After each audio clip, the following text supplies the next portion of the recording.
Hi everyone.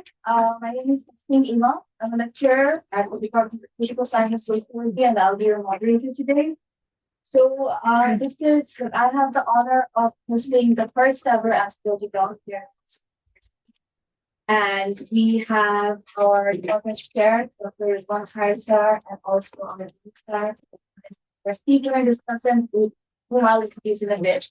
But first, I'd like to request Dr. Rizwan Khaisar to give us some opening words for this first talk. Yeah, please, Salsa, we number I think they do this Salsa. Let's say, Dr. Rizwan. Asha, it's a pleasure, my pleasure to speak from all of you. First talk of it. It is what is, it got historic in 2 weeks. Anthropology just started this. The program to be full spectrum of these talks. The first talk. But I think the interesting thing about this today's talk of things is totally different. It's different. It resonates, of us. Ensure that people will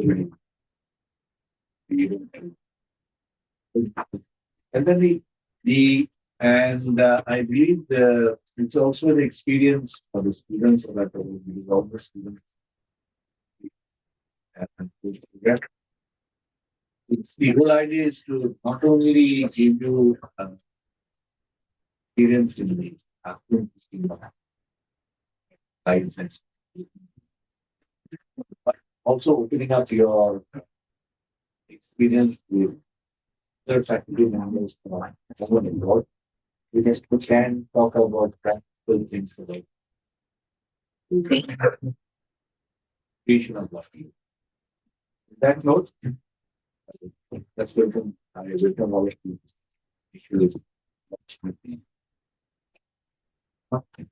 Thank you, Professor. Not sorry. Now it's my honor to spend some time with Rizwan Islam, the Dean of the School of Social Science and Humanities and Social Sciences.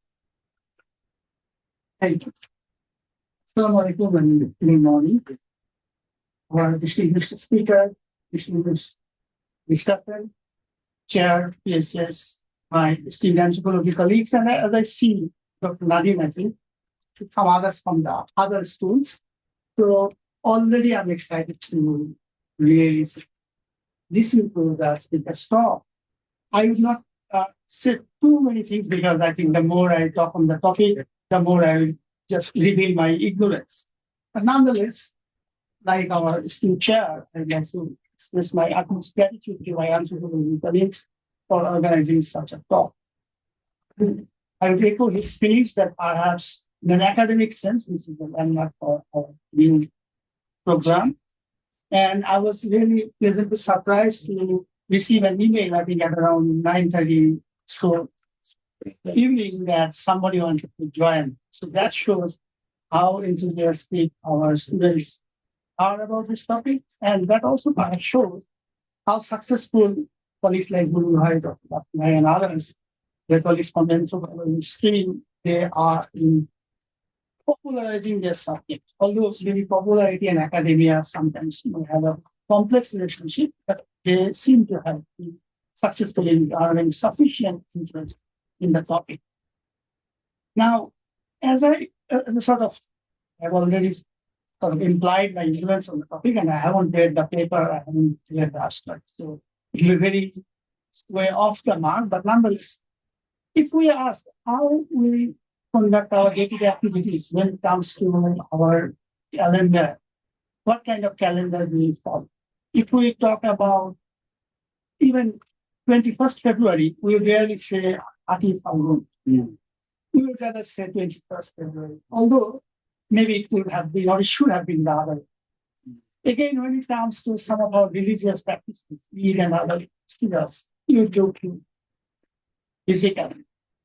Then if we talk about certain agricultural activities, the way our world started a new calendar.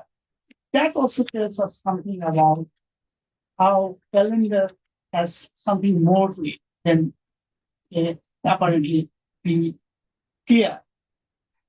In many ways, I think, although it may be irrelevant, but I once was in incidents, not in District 4.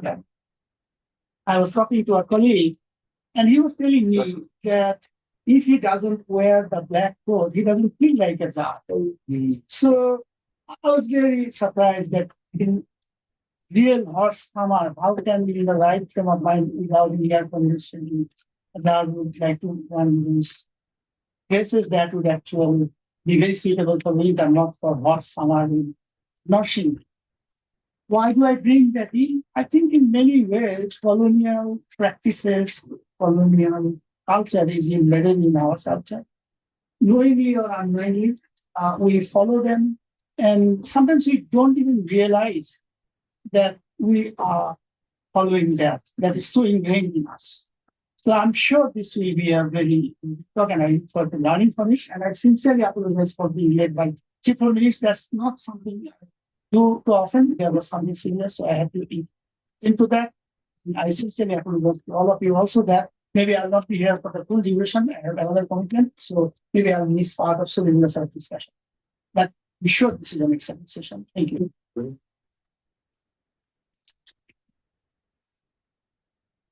So now we turn to the part of this program today. It is my honor to introduce you, Dr. Shahjahan. Dr. Shahjahan is a professor of higher adult and lifelong education at Michigan State University. His scholarship explores the intersections of decolonial thought, temporality, effect, curriculum pedagogy, and global higher education policy, examining how knowledge, power, and time shape universities and academic life worldwide. Having completed his PhD from the University of Toronto, he is now a core faculty member in Muslim Studies, Chicano/Latino Studies, and Asian Studies at Michigan State University. His interdisciplinary research has been widely published and internationally and recognized through multiple awards. His work has contributed to emerging conversations on decolonial theory, temporality, academic freedom, sustainability, and geopolitics of knowledge in global higher education. His current research develops new theoretical frameworks for understanding the relationship between time, coloniality, academic freedom, and higher education in an increasingly interconnected. As a discussant, we also have the pleasure of having here with us today Professor Dr. Sulamullah Khan from our very own North Southern University from the Department of History and Philosophy. So without further ado, I'd request Dr. Shahjahan to present today's session. It's such a pleasure to be here, and I'm going to speak in English. That's what I'm fluent in, unfortunately. I really appreciate all of you being here, and it's such an honor to be part of the inaugural talk for Anthropology 101. I want to acknowledge our colleagues here, Dr. Khair, in Islam. I'm looking forward to commentary from Professor Khan here, as well as other colleagues and students who are here. Thank you for being here. On what day is it today? I think Tuesday. I've lost track of the days here. So with that said, before I start, I just need to make some acknowledgements. So if you look at the top, I came here around just before COVID, because before that, I used to look at the question of time in higher education, mostly globally, and most of the literature that looked at time in the context of academia were mostly situated in the global north. Very little at that time was done on looking at what does time look like in academic work in the context of the global south. So I got some funding, and I came to Bangladesh to study time.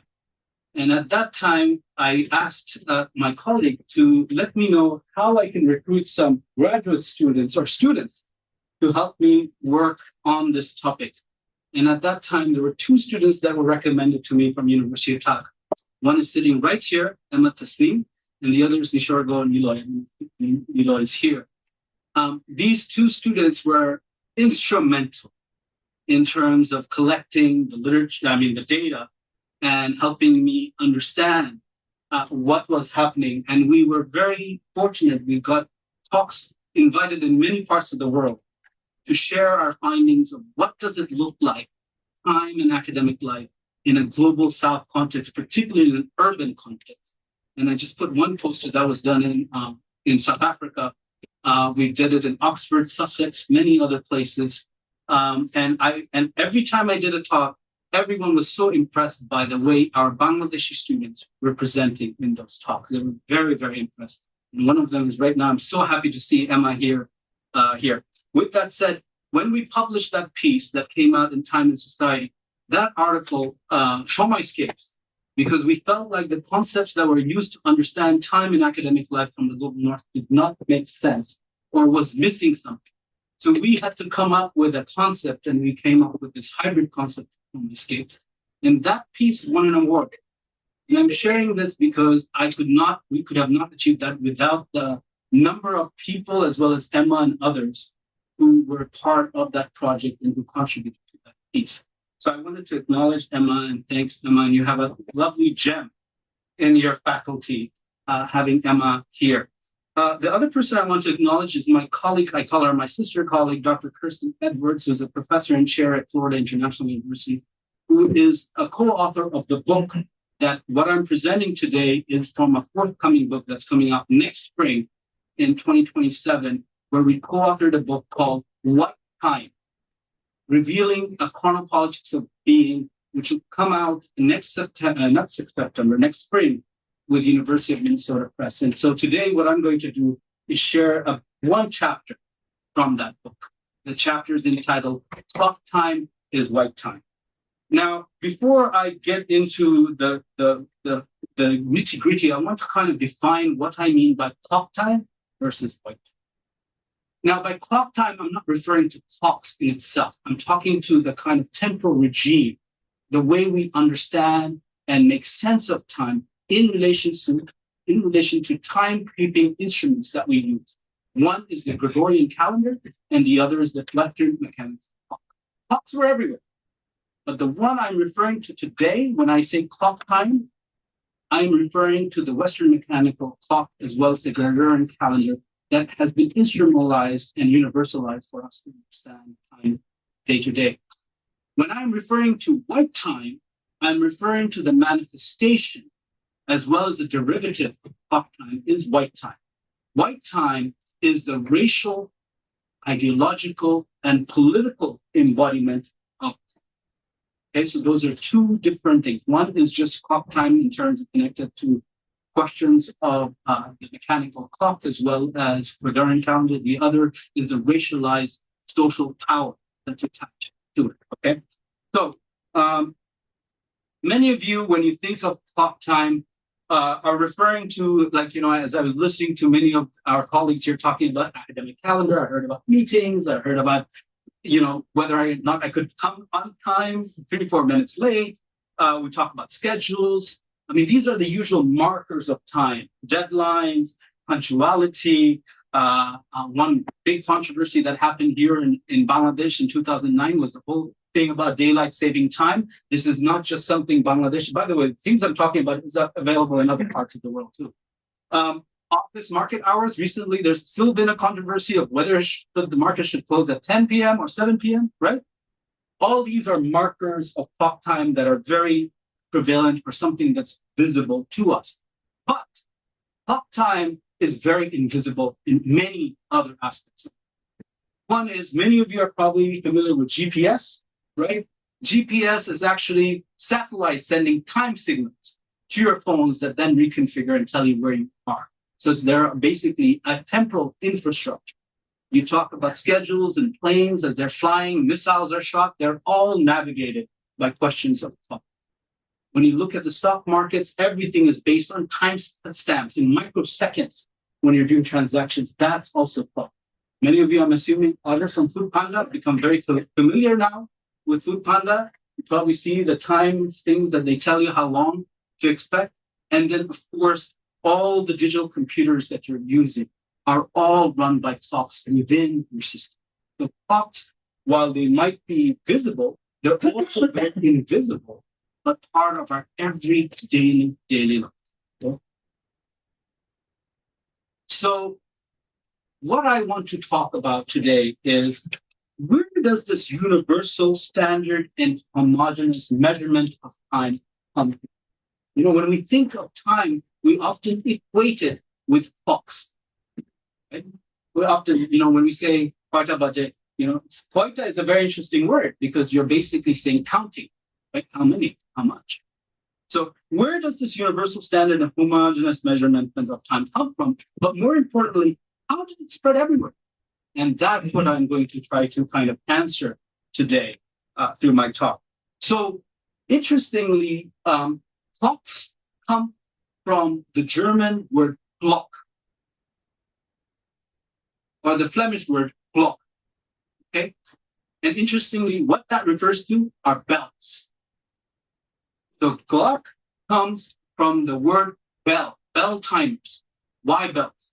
Because the way we think about time today came from Christian Catholic monasteries, where I'm sure in Bangladesh, you probably heard of schools ringing the bell, right? Yes, to tell you. So there were bells used to ring in order to demarcate canonical hours. And at that time, canonical hours around the 13th century varied. There was no standard 1 hour. It would change based on the season. This is everywhere, right? It would change. So the bell was used to mark the time of the day, not when, the time of the day. It was not being used to measure time. And so these kinds of was to indicate supper time, prayer time, work time in the monastery. So it was a way to organize religious life in shaping social norms and individual identities, a ways to synchronize people to particular moments of the day. That's what it was used. So at that time was actually a sound you would hear, right? So probably some of you have heard of chickens croaking or the cock croaking in the morning. These are all timekeeping devices that we use to tell us what time or what period of the day it is, right? But then came the mechanical clocks, and the mechanical clocks were introduced through this escapement system, the system where you would have friction to shape or resist the movement. And you probably saw it in coils. If you open up a mechanical clock, you'll see this friction system, escapement system that was used, that provided the coil spring. And that allowed us to reduce time from hours towards now more little durations of time. Okay. Then came pendulum clocks. Okay.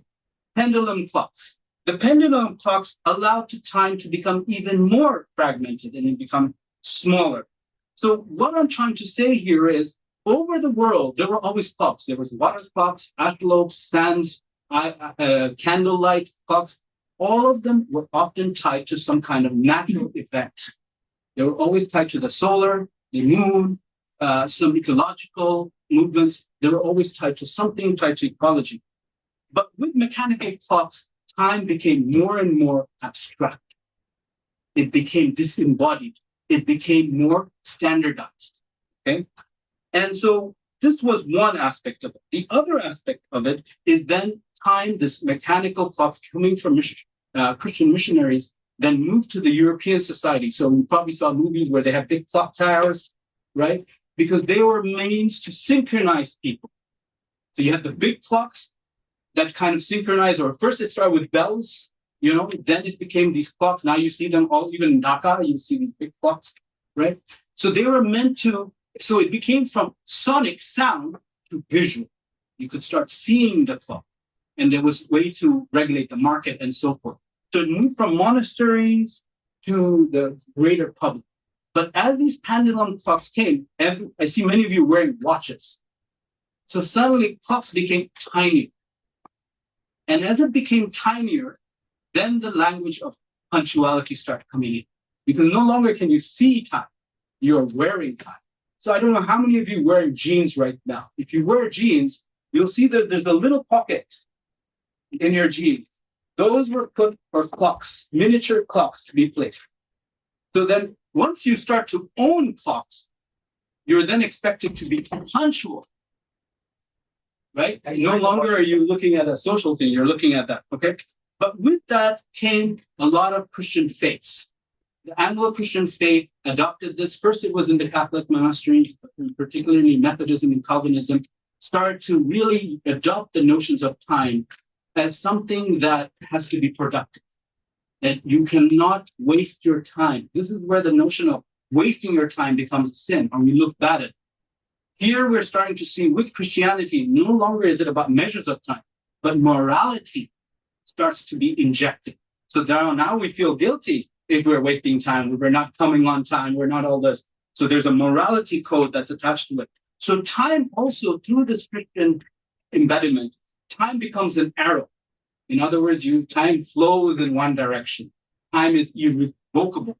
If time is irrevocable, then you have to do whatever you can with the time you have on this planetary Earth. That was the values. But as these were moving into European subjectivity, we start to see the Industrial Revolution.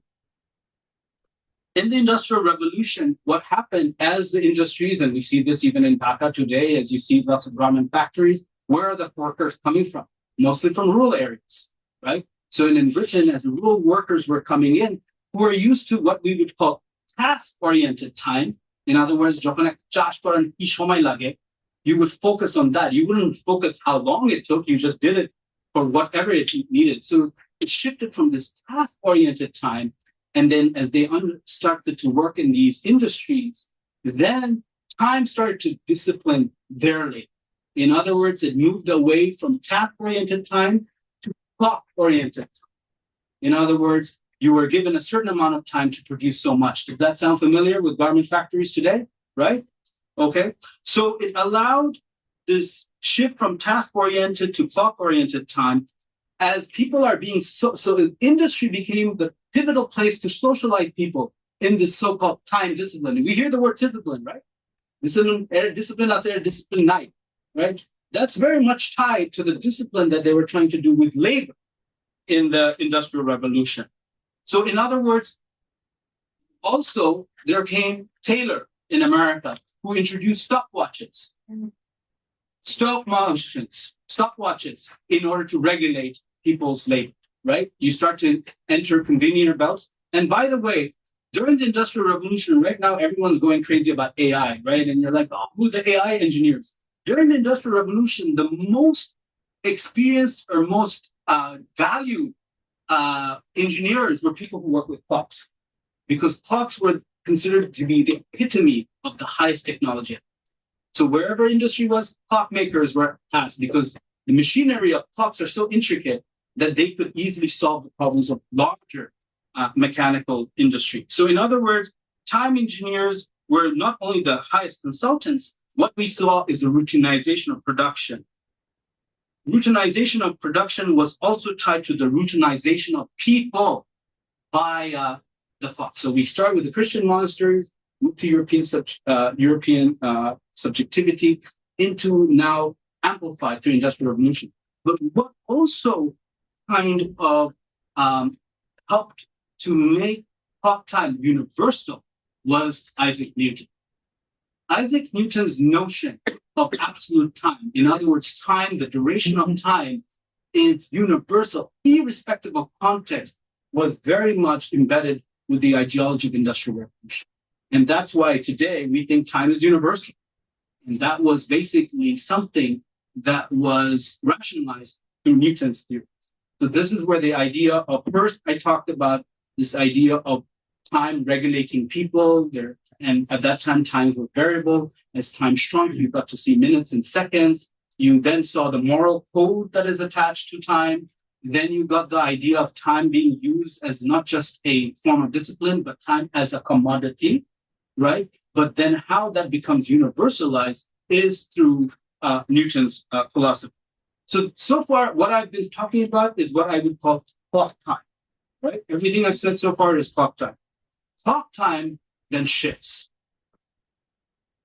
Clock time then starts to manifest as white time. As the European colonizers moved around the world, they started to take these so-called timekeeping devices with them. Okay. Many of you probably, I will talk a little bit about GMT shortly. But one of the major things at that time through colonial outposts is how do I ship? Because we're talking about navigation system. We're talking about the movement of labor through transatlantic slave trade and so forth, but also the commodities, right? The commodities. How do we ship this? And so in the navigation systems, one of the key questions people had is we have the North Star. So we know how to measure latitude, but how do we measure longitude? How do we know how far we are from wherever we are?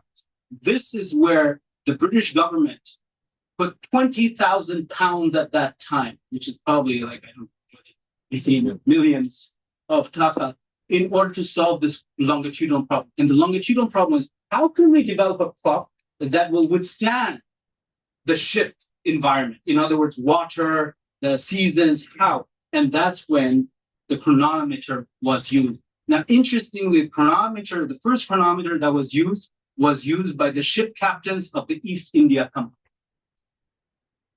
The chronometers that were first used were from the East India Company. Okay, so again, the notion of imperial labor and imperial economy shaped the role of clocks and the importance of clocks. Now, how do you figure out where you are in the world, right?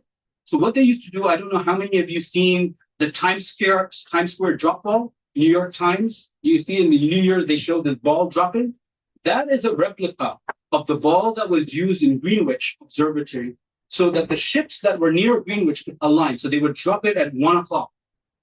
So they created the same kind of clock tower machines across the borders or the coastal areas of many of the imperial colonies. Okay, South Africa being one of them, things like that. In order so that when the ships are going by, they can synchronize their time and then define their longitude. So in other words, clock time was integrated into an imperial capitalistic system. Okay? Now, not just that, you had not only clock towers, you had these signal stations that were very important, but also the roles of observatory. Now we're hearing a lot of geopolitics of who's the best in AI, right? At that time, it was like, whose observatory was the best? The French was going to fight against the British. And so the Charles, at that time, King Charles II, came up with Greenwich Observatory, okay, which is where Mean Time today is from there. And it became an important point of accurate timekeeping. But also what's important is Greenwich became the meridian point. In other words, that's where the zero starts. That's where zero time starts. Now, that was mostly because of the navigation that was needed. You needed some kind of, for the longitudinal problem, but I will talk a little bit later about how that became global. So many of you have, yes, okay. Now, one of the things I also want to talk about is the role of clocks was not just about navigations in terms of the seaward system. Clock time was also very important in redefining practices worldwide.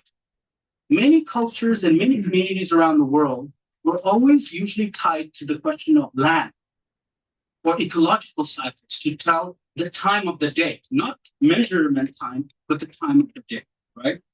But when the colonizers went, one of the ways they differentiate themselves as being superior than the others is because they had this thing called clocks. They considered other societies to be timeless, simply because they didn't have that same technology of clocks. So, you know, when you're probably showing up, my iPhone is this much and yours is this low, that's how they were using in a very powerful way to demarcate who was civilized and who was not, right? So, but it also created temporal epistemicides. In other words, people's times were considered to be unintelligible, irrational, too nature-centric, too jungly, right? The word jungly is referring to how you're too close to nature, right? Versus being civilized. So the more abstract, the more rational that time became abstract, the more you were considered superior. This is the way they start to demarcate different societies. And then as I was talking about the colonial infrastructure, but also this was an imperial attitude. You probably heard the word lazy a lot, right? Lazy is a racist term. it was a way to demarcate people who were not using time the way you envision, because here you are not just exploiting their resources, you're also exploiting their labor. So when people, whether it's slaves or others colonized, were resisting, or I don't want to work this time or that time, then they were labeled as being lazy. Now we use the word al-sha. Al-sha, no? Al-sha, right? That's come from that. Al-sha, right? That if you're not using your time, you're al-sha. That comes from that Christian moral code that they took around the world to label people. Who's al-sha, who's not. Okay? Now, clock time, remember I said was first in the monasteries? So probably people have heard of boarding schools. Yes, boarding schools, missionary station, plantation systems was the way people were introduced to time discipline. Right? Many societies, particularly nomadic societies who used to move around, were forced to stay in one place called reservations. Right? They were forced in reservations because their mobility was a temporal thing. You would move because of the season. You can no longer do that. You would have to stay in one place and basically serve imperial labor, right? Imperial resource, imperial labor. Okay, so how did the GMT come about? This global standard came out in 1884, where time suddenly, the planet was a planet, but it became a mechanical clock. You know, the time now every place. And the reason is because in 1884, there was a Meridian Conference. And in that Meridian Conference, 25 countries voted what should be the meridian point and where should time start.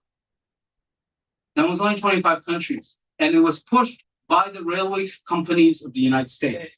Because in the United States, being a vast land, railway systems used to have accidents. Even in Bangladesh, there were no standard times. There were different local times, right? So people had kind of conflicts in this time or that time. And so the railway system, in order to avoid, but also to expand itself, wanted to create these time zones. So when you go to America, you see Eastern time, West zone. This was all tied to the railway system, right? And so as the railway system went in different places, you start to see temporal colonials. Time started to become standard, okay? And because of that, because the British was the highest navigational system in the world, they used meridian to start from GMT, Greenwich Observatory, okay? So now, this idea of standard time was adopted by different nation states in order to show that they're a legitimate nation state, right? So there was a battle in India about Indian Standard Time, right? As well as Bombay time. There were fights about that. Again, anti-colonial movements and so forth, right? So different governments, as they start to decolonize, beyond just adopting national symbols, anthems, they also start to adopt standard time. Okay, that today we have BDT, Bangladeshi Standard Time, right? Then you have the Europeans and everybody else. But it's very political. Look at China. China is a vast territory. It has only one standard time, Beijing time. It's a vast territory. Why is that? Because these are political. Standard time. You will see that if you look at the meridian point of Spain versus England, they're in the same meridian, but Spanish time is different. Why? Because the king was against the British. So I'm using these examples to highlight how political time is, how standard time was a way to, one, to signify national identity, but more important, to identify with modernity, to show that we are a modern nation state. We also have standard time. Okay, the elites loved it. The scientific community pushed for standard time so that they could then synchronize their so-called experiments, right? So this is much farther than a larger project of a few empires. There's civil societies and so forth, as well as different governments who wanted to adopt this standard time.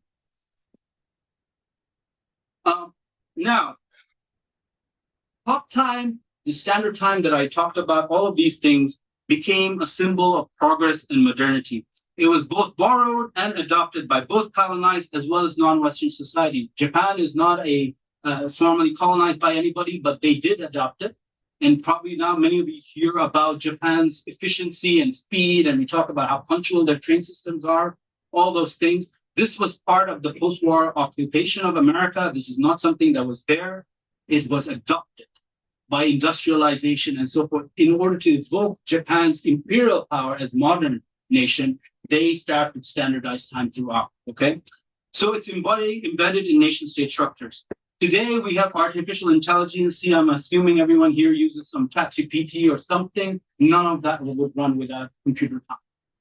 Computers are embedded with clocks, which is interesting. They have master and slave components, which is another interesting topic in itself, that regulate how, when you send an email that sends out, when I was doing work with Emma and Niloy, we talked about internet traffic, right? We talked about traffic time. By the way, that was one of the biggest findings of that. Is traffic was the one that dictated everybody's lives in academic traffic. But internet traffic, in other words, your internet speed determines how fast or how smoothly you can collaborate with people. And that's what our book talks about. Is transnational collaborations are all mediated by time through internet speeds and so forth. Okay. So I'm using this to show how now time has shifted from this natural cycles that I've been talking about to atomic cycles. The oscillations of the cesium atom is what's used as to determine time or seconds today. It's invisible to the eyes. It's abstract, detached from any kind of context. It's so-called universal. But most importantly, and this is what I want to echo, white time is all about control and certainty about the natural world. In other words, if we put things with time, anytime anything is amorphous, we put time onto it, right? In order to bring in some kind of representation of control. And that is a fundamental idea of white time.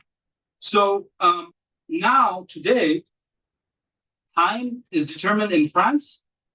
There is something called the SI second. That is a metric, that's a bureaucratic unit that shapes all the times we use in our computers in daily lives. It shapes what 24 hours, that second determines a day, 24 hours based on that. That also determines the Gregorian calendar that I'll talk about a little bit today. And it's basically detached from any, like once upon a time, you probably heard, like we assume mean day is this cycle of the solar, like in other words, the way the earth rotates usually we call that the mean time. That's been standard. That's gone. There are no solar indicators. It's that bureaucratic unit that determines everything. Even space is determined by SI second because the meter is right now, the metric for a meter is based on how the speed of light travels in a vacuum. That determines the meter. That's how important time is in shaping our everyday life. So with that said, let me talk a little bit about the Gregorian calendar. So one of the other things that's important to think about is also the Gregorian calendar, right? Just like our Dean Islam was saying, there were other kinds of calendars out there. But today, when we say April 21st or whatever, February 21st, these kinds of dates, even Eid, everything we put on the Gregorian calendar. And the reason is, one, is that it was a Christian Roman calendar, but the British and others who were Anglican also adopted it because it was tied to the economy, capitalist economy. That's why today, because they needed to figure out quarterly reports. I'm sure you've heard of quarterly reports, right? Accounting, everything is based. This is why the Gregorian calendar in civil society, even though we have different holidays in a national calendar, for tax purposes, civil service, all things, especially our colleague here who worked in the civil service probably knows better than me, how much the Gregorian calendar, despite it not being Bangladeshi or Bengali or whatever, is adopted all over the world. And particularly anywhere you're doing business, global economy, you're dealing with the Gregorian calendar. That's how. So it includes other temporal holidays, but treats others as empty boxes of time. You'll notice how, for instance, Ramadan changes every year, right? Because it's based on the lunar calendar. So this idea of a Gregorian calendar is not even solar even. It's become universalized, it's become standardized, right? And so and the whole point of having the Gregorian calendar was to facilitate colonial governance. As you're having different colonies and trying to mediate and connect, you needed a calendar to report things. And that's why it became so widespread. So it was a way to control social, economic, and labor systems. And today it's used as a tool for global coordination. I mean, look at the port system. They're all based on the Gregorian calendar in terms of which day. Day is separate, by the way, but months and so forth is all part of that. But many of you probably know more than this about what's going on in Bangladesh. In terms of the again, I am not an expert. I'm hoping to learn from all of you about what I'm talking about, how is that prevalent in Bangladesh today. But you saw this even in 1971, where there was the notion of a Dhaka time, right? That then later became BDT, right? And again, as I said, standard time was used as a way to break from earlier kinds of states, whether it's the British colonial government, to the Pakistani government, to today's government. But as I said, the 2009 daylight saving highlights how much time is a contested topic, right? And it was driven by, I believe, the markets, if I'm correct, or electricity saving, that was the point. But also temporal colonialism happens in Bangladesh, when other people who are not coming from the majority communities of Bengali Muslims have their own calendars and cycles. And here I'm talking about the indigenous peoples like the Garos, Chakmas, and others. They have their own time. And interestingly, temporal sovereignty, Bangladesh is based on BDT. But what happens if your community is across different borders? You have Myanmar, India, and Bangladesh. Where do I fit? And that's what's going on with some of the indigenous communities here in Bangladesh. So with that, I'm going to end. Clock time and calendar time is white time, is what we're arguing. It acts as a social regulator and a means of social control. It helps us synchronize, but we just take it for granted. But it has certain assumptions of linearity, universality, and uniformity embedded in it.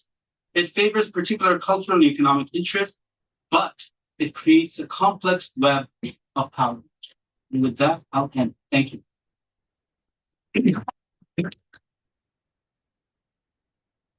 So much, Shahjahan, that's been very enlightening discussion on the history of clock time and how it is created, like it is white time essentially.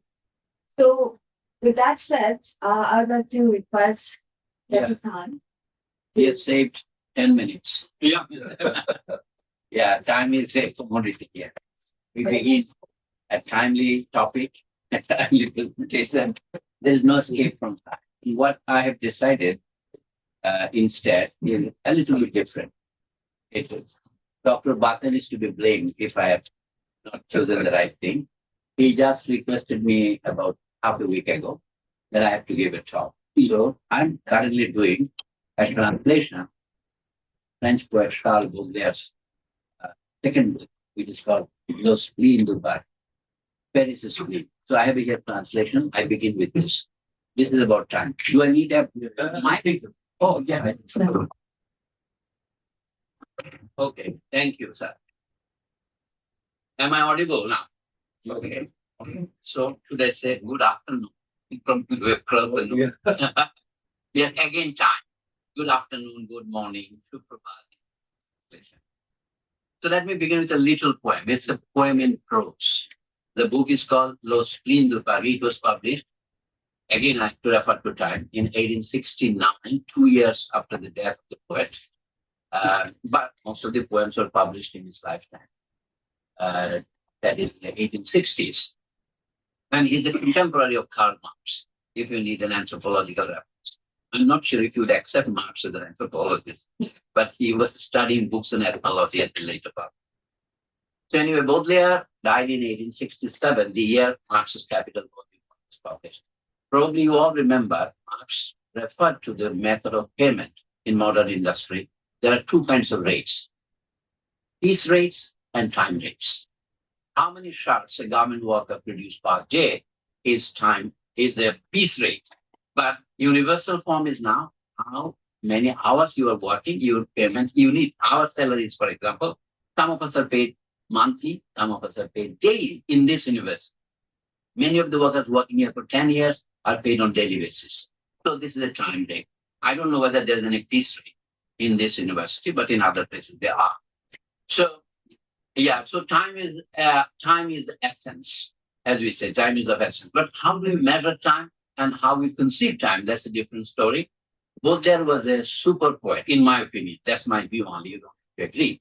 So he had a lover whose name was Feline, which those the feline animals. That was his nickname. Then in this poem you'll find that reference. But the real purpose is what Dr. Riyad Shahjahan said is exactly, it resonates his statement. That's why I thought, then I will revert to another, the time and payment of wages and discipline in industrial revolution. I will refer to one of the classic essays by E.P. Thompson, published in Past and Present in 1967. 100 years of the publication of Marx's Capital. The Chinese tell time by the eyes of cats. I'm reading a translation. The poem is called The Clock. And in French, it's called L'Horloge. Both there has many poems regarding time and paysage, etc. The Chinese tell the time by the eyes of cats. One day, a missionary, it's a historical event, Edward Hooke is the name. Both there was basing his comment on publication of his memoirs. One day, a missionary walking in the suburbs of Nanking realized he had forgotten his watch and asked a little boy the time. The boy from Celestial Empire first hesitated, then reconsidered and said, quote, I will find out. Moments later, he appeared again, carrying a very large cat, then pronounced, it is just coming up midday. A different translation, sure I can do it, said that it is not yet midday, which was the case. Il n'est pas encore tout à fait midi.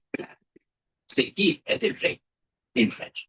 So, for my part, when I bring my face close to lovely Feline, perfect name, who is at once the honor of our sex, the pride of my heart, and the perfume of my spirit, whether by day, in bright light, or pitch black, deep in her adorable eyes, I see the time, distinctly, always the same, a vast, solemn, spacious hour, undivided into minutes and seconds. An hour not given on clocks, unnerving, weightless as breath, quick as a glance. And should anyone annoy my while, should anyone annoy me while my eyes rest on this gorgeous dial, should some sly and incoherent genie, some demon of the inopportune say to me, quote, what are you looking at so intently? What do you hope to find in that creature's eyes? Do you see the time in them, prodigal, tactless mortal? Unquote. I would answer without hesitation, yes, I see the time. It is eternity. This, madame, is a praiseworthy madrigal. Is it not? And as magniloquent as you, to be honest, I have had such pleasure weaving this highfalutin galanterie, I shall ask nothing of you. This is the poet's reflection in the mid-19th century about white time. And you see the question of time assuming a color. Definitely it refers to the invention of modern racism. When did modern racism start? Usually the story we know from anthropology is Columbus's quote-unquote invention or discovery of it. And it is a serendipity. This is the Bengali word Charandip. You are looking for one island, you ended up on another. And that word, it has been imported into English as serendipity. Charandipity. You found Charandip. Charan means where you move. That's why our legs are called charan, because they move. Anyway, this accidental or incidental discovery led to the discovery of the savage races. That's the French word. Claude Lévi-Strauss's famous book, published in 1962, in which he entered into a polemic with Sartre, is called La Pensée Sauvage. It was mistranslated into English. Translation is another problem, white problem. They call it savage mind. But then a new translation appeared a couple of years ago. Now it is called the wild thinking. Pensée Sauvage. So now the way we are presenting this would appear in the ears of our friends as wild thinking, the question of time. So let me refer to the article by our great men.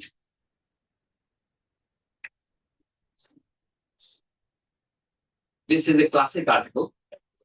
This man is E.P. Thompson. His father, Thompson, was very good friend. This man, the making of the English working class. This article published in the journal. I will just read one reference. How English literature accepted this problem of industrial discipline and time, and how it has been inserted into the vocabulary of the language as well as of our perception of our time. And now see the great philosophical treatise of Martin Heidegger. It's called Being and Time, Sein und Zeit. And this has been translated, shifted into French by Being and Nothingness. Yes, believe it or not, l'acte et néant. And there are even Alain Badiou, he has called being an event. When time, nothingness, and event, they say, and how do you define event in time? Even our MC square, the square of light moving at speed, has already entered your situation. Now, when Professor Shahjahan was referring to the concept of absolute time, there is a correlate, absolute space. That was also Newtonian contribution. But at the time of Newtonian, we were still living in the Euclidean space. And in the middle of the 19th century, Lobachevsky, Riemann, and others, when the new concept of mathematics were changing. And that was the landing step towards Einstein's theory of special relativity and general relativity. But a fundamental problem remains unsolved, the problem of undecidability. And we left it alone. Mathematics itself could not solve this problem. What is the nature of zero? Zero is an undefinable or undecidable number. It is both used as a surrogate number, but again, it is only a number in the natural order of numbers. But the problem is that whatever is presented as nature is a culture, including time. And that's why we have different perceptions of that. Only with the, I would say, projection of Einstein's theory of relativity, fourth and other dimensions, people became aware that time is not that absolute time that Newton used to think. That is an important thing. The relativistic reduction now gives you a perspective that time is floating. It is a resort rather than absolute time. There are 1,000 plateaus.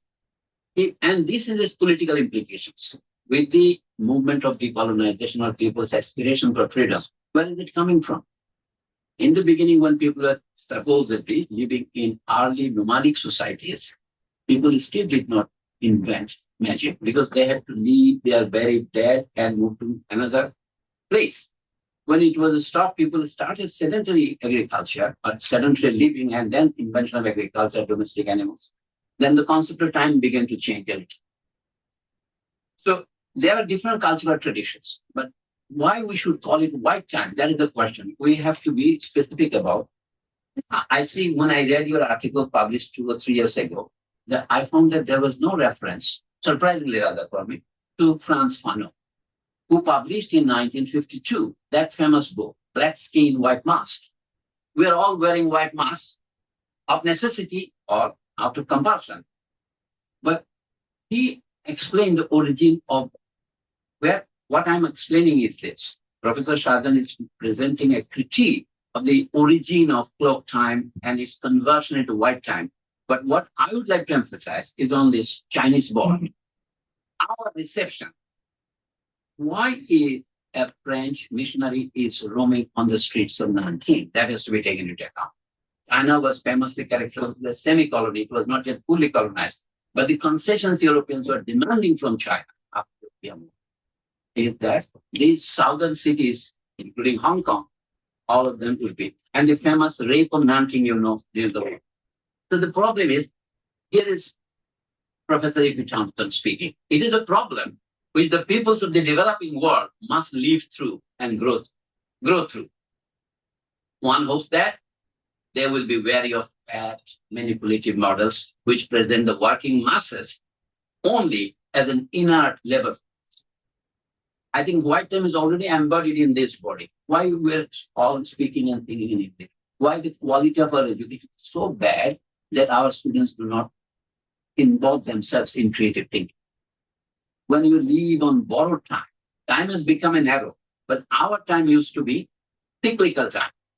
In fact, the difference between secularism and cyclicality Now it has completely been translated into political terms. We think that secularism and religion are two opposite things.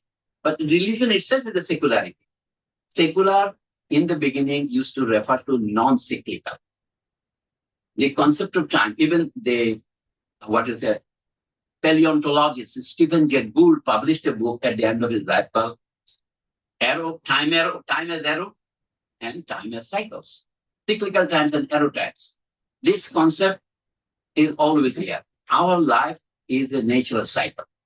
How many years we live, how many hours we have a day. These are only departmentalization and compartmentalization. But when it becomes universal, when it becomes what time, because it is a problem related with colonialism. The Europeans expanding themselves all over the world and imposing their order. But it was first practiced within the working class of Europe themselves. Protestant spirit did not only include the concept of waste of time as a sin, it also included that time as an asset. So here is the question. And there is a sense also within the advanced industrial countries in which this has ceased to be a problem placed in the past. For we are now at a point where sociologists are discussing the problem of leisure. How many hours does a man need to work to produce the means of his living?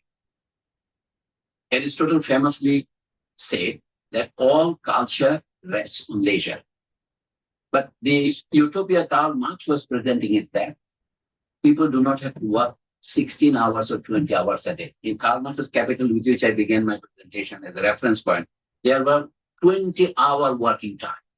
In English industries, it was being reported by factory inspectors as early as 1830s. It was there. And 50% of women never got married among the working class because they did not find their spouse. It is not only an English phenomenon, it is also an American phenomenon. In the early 19th century, in Massachusetts and the New England, 50% of women remain what they call spinster. What is the origin of the word spinster? They used to make their living by spinning cotton, and they became spinsters. So industrial cycle completely changed, and it entered your life itself. The workers' lives were modeled according to the machine. And this is the Taylorism, industrial scientific management. And we are probably reaching the end of this plateau. When we have free discussion, we can actually make more comments. I will finish with this. And a part of the problem is, how did it come to be a problem later? Because industrial time is such that you have to work 20 hours for making your living surplus. That means the problem of surplus will actually come from overtime. The more you work, the more value you add, and this is only the living level. Originally, concept of labor came from, you see, in Karl Marx, for example, you will see, capital is divided into two parts, constant capital and variable capital. Constant capital is whatever raw material you are buying, whatever machine you are using, and the living labor was the variable capital. Now you see how the language has itself been corrupted now. I would say, I use this value-laden term corrupted. We say human resources, we have a department. We become human capital. And there is nothing to hide about it. Life has completely become fetishized. So one of the fetishes is time. Karl Marx famously puts the section in his first chapter, first 3 chapters in English, but first chapter of the German edition is called Fetishism of Commodities.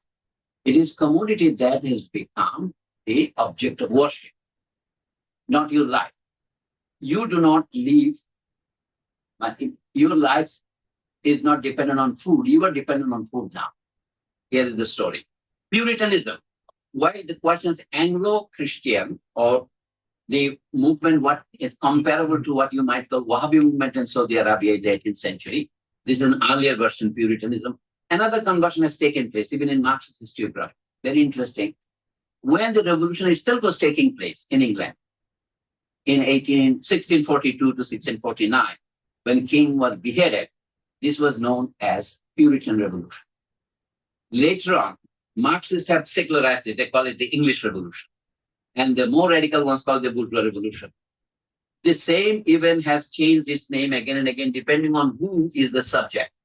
So here is Puritanism in its marriage of convenience with industrial capitalism was the agent, which converted man to new valuations of time, which taught children, even in their infancy, to improve each shining hour, and which saturated man's minds with the equation, time is money.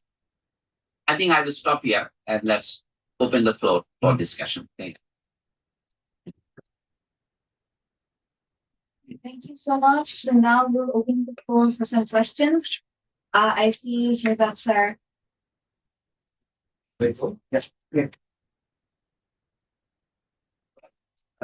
Thank you very much. Thank you. Very, very,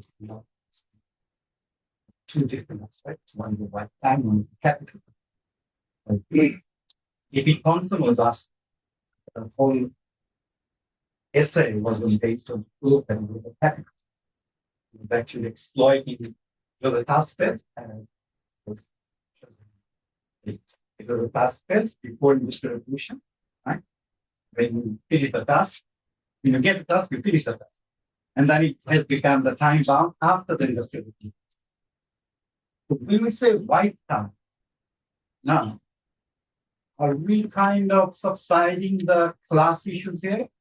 Because it's not, we are using the time now very efficiently. Organic industries, another industry. Again, probably during the distribution, the situation the workers were in, it's not much difference. It is the Bengalis themselves, it's not white. I think how do you then reconcile this? I also Shall we take more questions? Yeah, please. Yes, someone should take notes. How many questions are asked? I think we can club the questions, 2 or 3 questions, otherwise it will become unmanageable. Major students here, do you have any questions?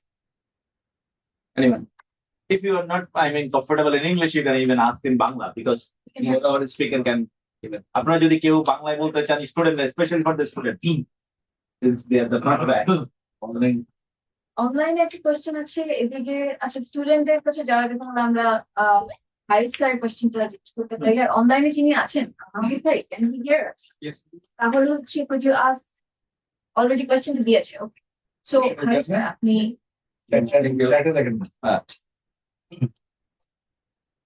আচ্ছা so I'll just read it out loud and then come back to you. Sorry, there's some change in plans. If clock time is historically and culturally constructed and lived time varies biologically, as neuroscientists like I can't see the name, suggest, what justifies educational systems imposing identical time limits on all students? Is it truly fair or does it privilege certain ways of experiencing time? This will be the second question. We'll take another question, first round of question, and then we'll move on to the second round of questions. I say you had to. Yeah, my name is Shahjahan, and I'm trained in anthropology, also with media. So I'm wondering how you explain the body clock with white time regulated. The question is how you decolonize the white time because it's a fashion that we use this term. We included because the students are like from anthropology background. So in our country, we say that like we have geographic anthropology that also use like seasonal calendar and all that. Which have to do the right time. And I'm sure we used opportunities in this week. That said how much is called anthropologists. We call it founders of modern social thought. So whoever, how much, like maybe founders of thought. So yeah, that's my question.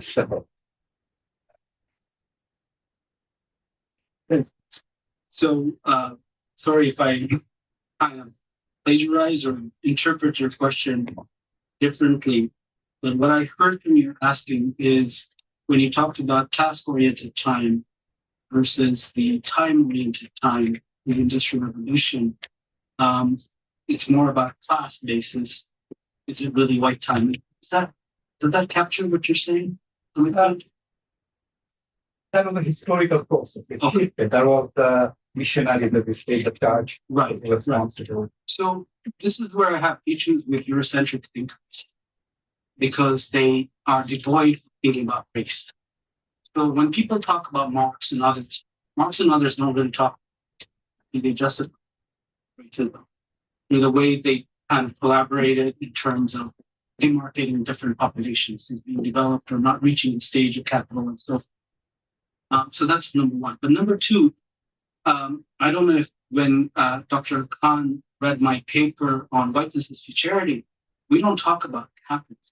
We talk about racial capitalism, a term that was developed by Cedric Robinson to argue that there is no capitalism without racism. So in other words, when I say capitalism, I'm referring to racial capitalism. I'm not just talking about capitalism as if it's just something a Eurocentric thing. Capitalism could not develop without the racial exploitation around it. And therefore, we use the term racial capitalism. So that kind of hopefully answers why we use the word white to talk about. But by white, I don't mean white in terms of phenotypical whiteness. I'm talking about a non-geology that has come from a particular space, but that has become universal as if it's everywhere. That's what I think we're referring to when we're talking about white time. The second problem with the notion of just looking at European Industrial Revolution is we're missing a major part of racial capital. That's called slavery. In slavery, E.P. Thompson doesn't talk about slavery. E.P. Thompson talks about wage labor. Slaves didn't have wage labor. They were basically surviving for life. That's a very different way of disciplining time through whips rather than through clocks. The clock was youth. And by the way, I mean, you should read Mark Spitz's book called Mastered by the Clock, where he argues that what happened was in the slave, and I'm talking about antebellum slavery, how clocks were used. Slaves were not allowed to own clocks. Slaves were not allowed to own clocks because they shouldn't know how long it took. Okay, so this idea of we trying to generalize questions of the Industrial Revolution, just looking at Europe, we're missing a big part of the picture of the role of transatlantic slavery, settler slavery, plantation systems, that people didn't have wages. And that's one of the limitations of Marx's notions of time, is he's mostly referring to wages, right? And so I think that is something where, that's why I'm referring to racial capitalism rather than capitalism, because we're missing out a huge segment of the population that were instrumental for the kind of white capitalism people are referring to. Okay. The second is the idea of identical. You should read my whole book on time and how it impacts higher education. When we talk about today, everything in terms of semesters, credit hours, we use the word credit hours, is all embedded in subtime. And it's kind of, in the book we argue, like, by the way, I don't know how many of you knew Henry Ford. People have heard of Henry Ford and the Ford model. Yeah. People probably don't know that Ford as a teenager worked as a clock repair person. So the idea of the clock Ford system that you see comes from his training as a teenager working with clocks, right? But why I bring that is because that's how education has become. Education has become an accumulation of time, and you get what is called the Ford model car at the end. After the conveyor belt of 120 credit hours, you get a degree. So in other words, the way we think about degrees and credentials are all embedded in assumptions of linear time. Dr. Khan was talking about cyclical clock. We don't talk about degrees as cyclical. We talk about annual reviews, things like that. But again, the idea of this is you're supposed to have some kind of progress. The underlying idea is narrow view of time. Does that privilege some? Absolutely. So, this is one of the things that we need to understand is when we use universal time, some are privileged and others not. Some people have the privilege or the infrastructures to do things so-called smoothly, others don't. because they have relational constraints, right? Or technological constraints, many things, right? And I've written papers on time and international student time and adult learners to highlight the difference in diversity of students and what they experience with questions of time. And here's where I have issues with the word time management, because underlying the assumption of time management, which we basically got from the book, is that fundamental idea is you own time. You own time. That came from a mercantile class, right? That idea you own time. That doesn't operate in many parts of the world, or now people assume. So I hope that answers whatever the question was in the second question. The third question about, is body clocks regulated by white time? Did I hear that? Actually, when we have jet lag and other things. Absolutely. How do we define that? Yeah, so this is where we have the conflict. So in other words, most of, and this goes to your question of decolonizing time, what I'm arguing here is that white time creates homochronism. There is one way of representing and understanding time. Decolonizing time means holochronism. In other words, to understand and embrace the polarity of time. Body clocks are very powerful. They are regulated by circadian rhythms. They have cell division. So going back to the only problem with neuroscience is they're using clock time again to evaluate everything. They don't ask the fundamental question. But depending on where your body is, your tissues are going to have different cycles based on your muscles and so forth. So that is not part of white time. White time erases or acknowledges, doesn't even acknowledge that it exists. But we experience it. Just like you said, as you shift from one time zone to another, your body has to, the body has to adopt, right? The same thing could be said for women in menstrual cycles, how it shifts your embodiment. So again, the point I'm trying to make is white time negates all these forms of time because they're considered to be embodied. Remember I talked about the demarcation between populations that were too close to the body, too close to nature, versus the superiority came from abstraction. So decolonizing means to acknowledge these relational, cyclical, intergenerational rhythms of time that we have, but have learned to kind of disregard or not acknowledge. I don't know if that answers your question. Yeah. Okay, and let me insert a comment here. That is about, it is certain that industrial capitalism developed in, let's say, England or Europe. That's true. But the question is, what is the identity of this white? But we think capitalism is definitely racial. That's what I refer to. Bodies are black, but the mask we are wearing is white. So that justifies. The problem is now again, the history of whiteness. Should we expand it to time immemorial, or it developed a definite stage of history? That is the key question. That's why I say, what stage of history does it represent? If we begin from the very beginning, from nomadic societies, imaginarily, then settled sedentary large, and then you have different kinds of state societies, as Marx said, ancient, Asiatic, feudal, and you name them. And modern world economy based on commodity exchange, it has become modern world system, velocity. And at the moment, and some people are projecting what should be the future, perpetual peace or world republic. Those speculations aside, the question is, history has said that the whiteness spreading itself throughout the globe has taken place in one of these stages. Let's call it post-feudal or post-medieval, or whatever name you gave it. It is one of the universal names, so far known, is neutral. So this whiteness, capitalism is not colorblind. It has whiteness embodied in it. But if you approach the problem from the perspective of whiteness, what whiteness? Feudal whiteness, ancient whiteness.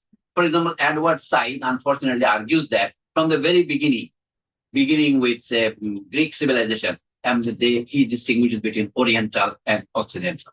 But I think this division of Orientalism and Occidentalism is a more or less modern phenomenon. Modern means capitalist and post-capitalist phenomena. So whether we are collapsing, I think the question coming from here is actually saying that, yes, white civilization, are we diffusing whiteness across civilization and therefore making it acceptable?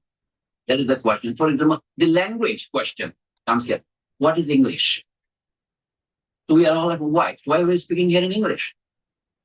If I translate it to French, again it is white. All European languages, they think that these are the only languages, our languages they have relegated to secondary and peripheral status, as if they don't mean anything. So I think speaking whiteness is a necessary condition, but I'm compelled to say it is not sufficient.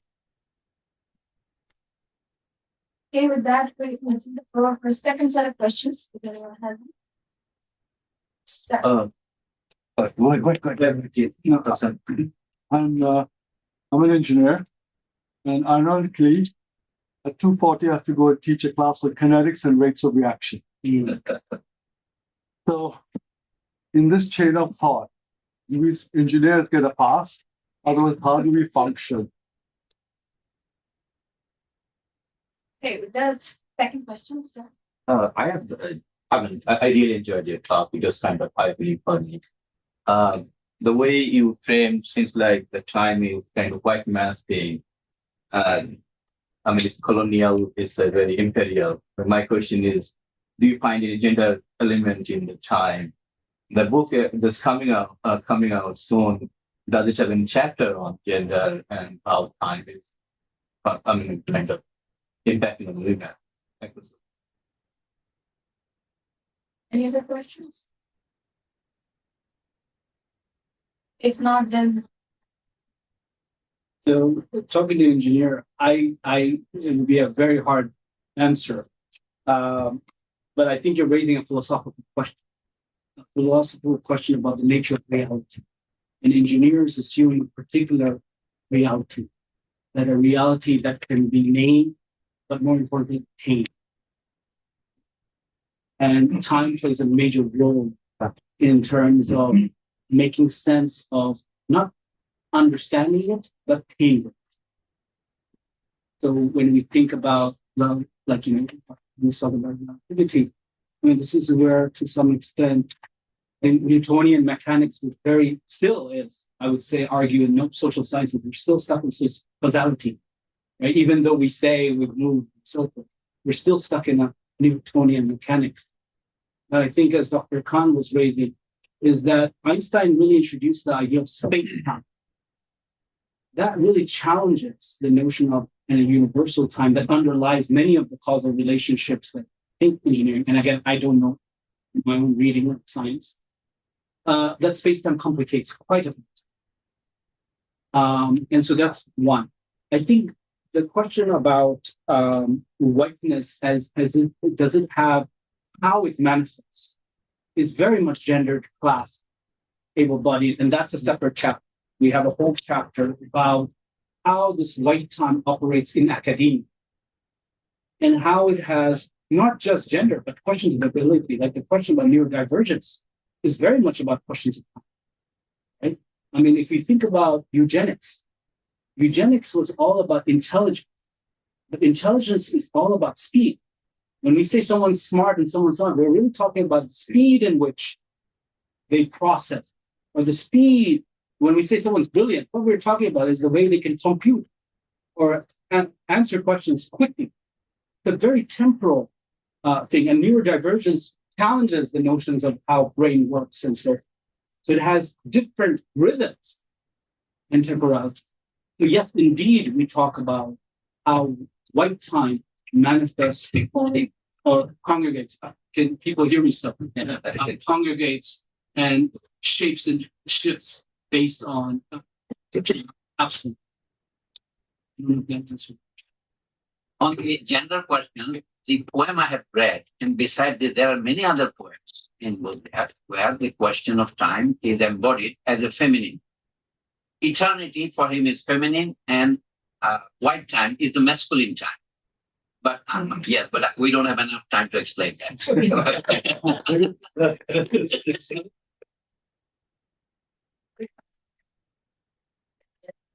Yeah. I actually commented on that. does anyone else have any questions?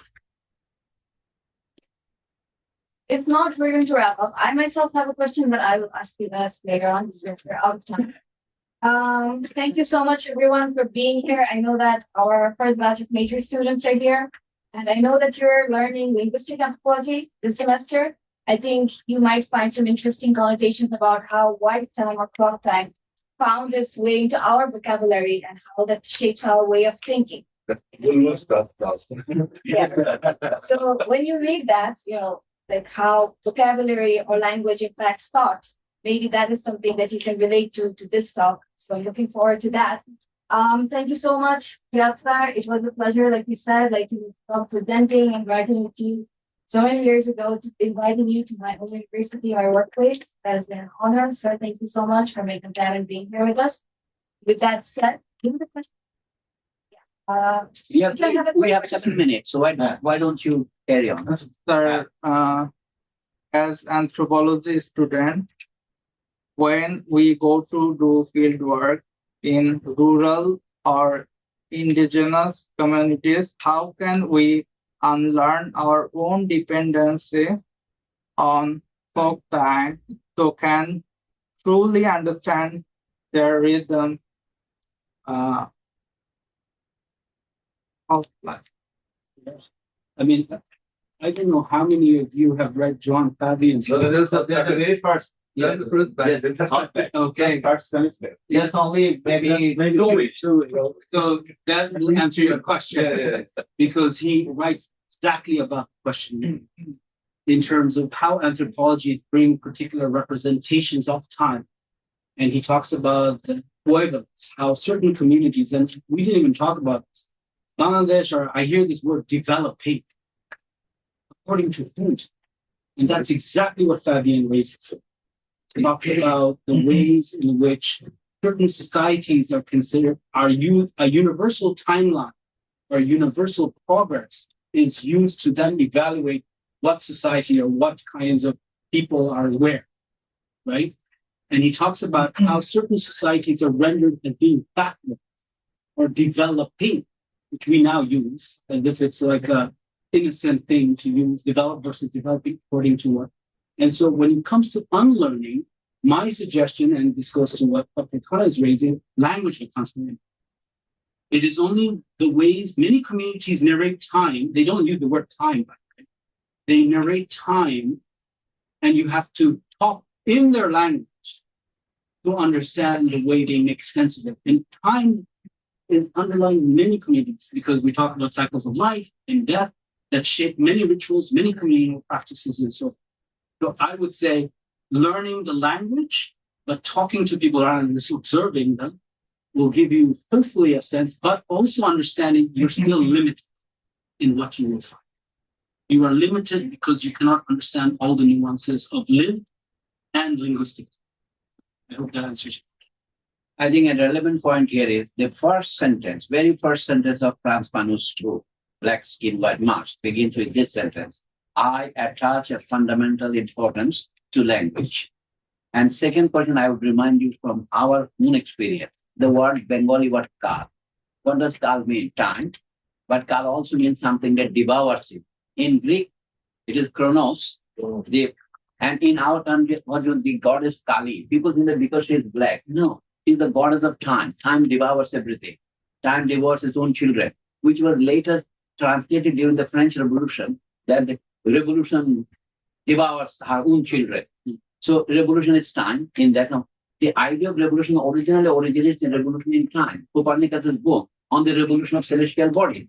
Then it has been translated into social terms, and then for Christopher Hill's book is called Time, the world turned upside down. So this all takes even the sine waves and cos waves, these are all time related. Time is part of in the Bible itself. I'll finish with this remark. What was God doing in the first 6 days? God created, and in the first day, He separated the day from the night, land from water, and the sky from heaven. And why did God rest on the 6th day? On the 7th day, God had to take leisure. And it became a part of the 10 commandments that you must not only take leave yourself, but you must allow your servants to take leave. Otherwise, it will be sin. I think let us stop there. It will be sinful to continue. Thank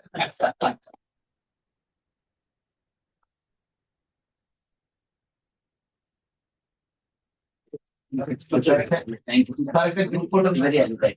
I love documentation পারপাসে sir একটা group photo ready sir একটা group photo documentation পারপাসে আপনি তো হ্যাঁ কোন টাইমে তুলবেন ওই যে ওখানে তুলে ফেলাই কোথায় যাও